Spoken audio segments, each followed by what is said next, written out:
We're just hearing that Sajid Javid has resigned. So the Health Secretary has gone. He has been talking for a couple of hours, I understand, about whether or not he should stay in the position. This is, of course, the second time that Sajid Javid has resigned from government. Sajid Javid, of course, was an individual who resigned at the start of 2020 after Boris Johnson sought to impose different advisors on him. So effectively, Sajid Javid resigned in 2020 over a point of principle. He believes in himself as being one of the more principled members of the cabinet and therefore has taken it upon himself to go. I know those discussions have been going on through the afternoon. Sajid Javid, I understand, making contact with other cabinet ministers over the weekend as to whether or not they might talk to him about their feelings about the Boris Johnson government.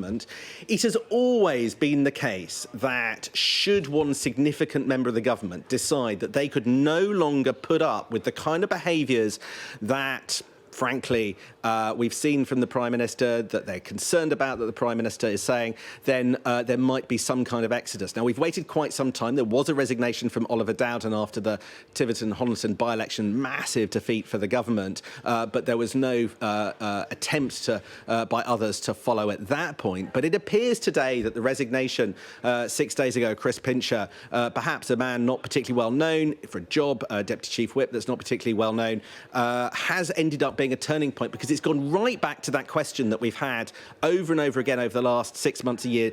Does Boris Johnson and do the people around Boris Johnson tell the truth? Now, Sajid Javid appears this evening to have concluded that the answer to that question is no and has resigned. As I say, he's been having those conversations earlier this afternoon. He's been saying, he's been talking to colleagues, been reaching out to other cabinet ministers to say that. And we do, as you can see on screen, have some of the letter from Sajid Javid to Boris Johnson. Let me just read that through with you at the moment. Prime Minister, he says, from the top, he says, "It was a privilege to have been asked to come back into government and serve as Secretary of State for Health and Social Care at such a critical time for our country. I've given every ounce of energy to this task and I'm incredibly proud of what we have achieved."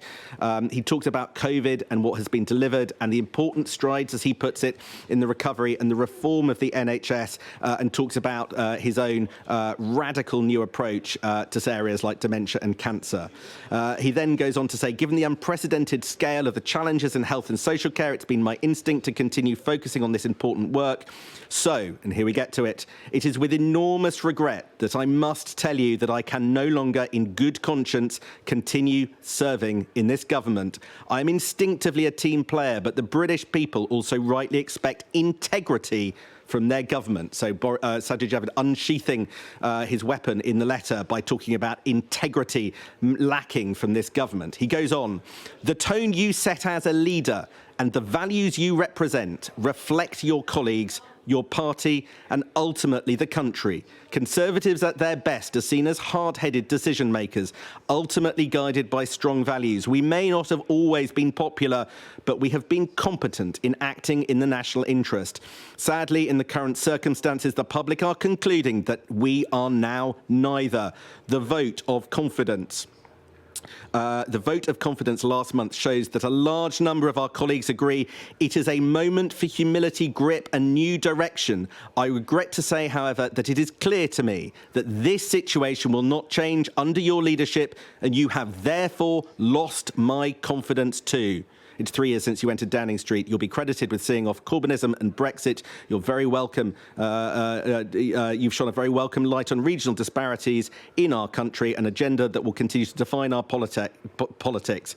When I'm made to choose between loyalties, there can only be one answer. I serve the country first." Finally, I'd like to put on record my thanks to Minister and departmental colleagues, my admiration for the NHS and social care staff, and my love for my family who've been immensely patient. The country needs strong and principled Conservative MPs, and the party is bigger than one individual. I served you loyally as a friend, and but I served the country first. It also, I am told, I am getting indications now that other cabinet ministers are also considering their position tonight. Sajid Javid resigns, blasting the Prime Minister for his the situation which he feels is untenable under Boris Johnson's leadership. But I understand other cabinet ministers now tonight also wondering whether to walk out after Sajid Javid. Senior cabinet ministers currently having those conversations.